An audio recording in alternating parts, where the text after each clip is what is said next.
ایک چپل جو نالے پاک بنی۔ یہ چپل مسلمانوں میں انتہائی مقبول ہے۔ مسلمان اسے نالے پاک کے نام سے جانتے ہیں۔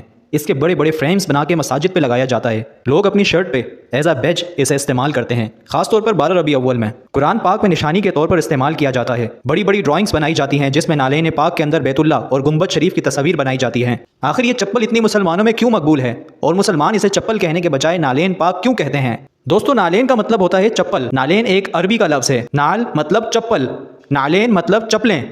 پاک لفظ کا جو اضافہ کیا گیا ہے چونکہ یہ چپلیں نبی پاک صلوات و السلام سے وابستہ ہیں، اسی لیے نالین پاک یعنی پاک چپلیں، نبی کی چپلیں مراد ہے۔ چونکہ یہ نبی کی چپل ہے، یہ پاک چپل ہے، تو لوگ سمجھتے ہیں کہ یہ بہت ہی بابرکت چیز ہے جسے لوگ تبرک کے طور پر مساجد میں لٹکاتے ہیں، اپنی شرٹ پہ بیج لگاتے ہیں، ڈرائنگز بناتے ہیں اور مختلف مقامات پر اس کی نمائش کرتے ہیں، اور اس چپل میں قرآنی آیات کو لکھا جاتا ہے۔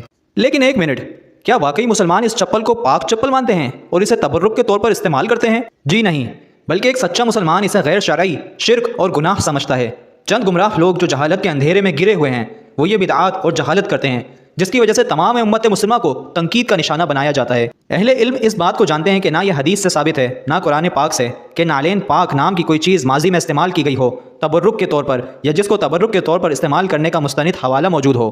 آج کے دور میں ہمارے معاشرے میں اسلام کے نام پر اتنی بدعت اور جہالت عروج پر ہے کہ جس میں صحیح کو پہچاننا اور غلط کو غلط ماننا انتہائی مشکل ہے۔ ایسے میں ہمارے علماء کا کام ہے کہ عوام کو حقیقت سے روشناس کرائے، پر ہم تو علماء کو بھی اس بدعت اور جہالت میں گھرے ہوئے پاتے ہیں۔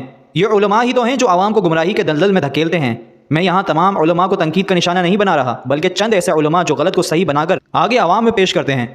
مساجد میں اس چپل کو بڑی دھوم دھام طریقے سے سجایا جاتا ہے، لائٹیں لگائی جاتی ہیں۔ 12 ربیع اول کو اسی چپل کے نشان سے منایا جاتا ہے۔ اپنی ٹی شرٹوں میں لگانا، قرآن پاک میں نشانی کے طور پر رکھنا اور مساجد میں بڑی بڑی LED لائٹس کے ڈیکوریشن آئٹم بنانا اور مساجد کی چھتوں پر، گھروں کی چھتوں پر لگانا، یہ کہاں سے ثابت ہے؟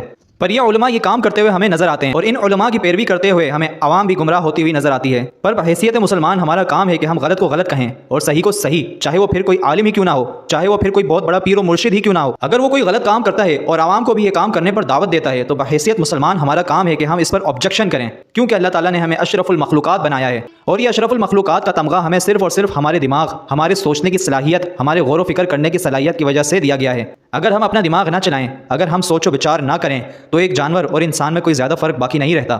تو دوستو، اب آپ کا یہ کام ہے کہ آپ اس ویڈیو کو جس حد تک شیئر کر سکتے ہیں شیئر کریں تاکہ امت مسلمہ کی اصلاح ہو سکے، اور جو ہمارے علماء یہ کام کرنے سے ناکام رہے اس میں ہمارا کچھ حصہ شامل ہو جائے، اور غیر مسلموں کو یہ پتہ چل سکے کہ مسلمان ایک سچا مسلمان ان تمام گمراہی سے، جہالت سے، بدعت سے بہت دور ہے، اور یہ تمام کام جو لوگ کرتے ہیں وہ نامی گرامی مسلمان جاہل اور گمراہ ہیں۔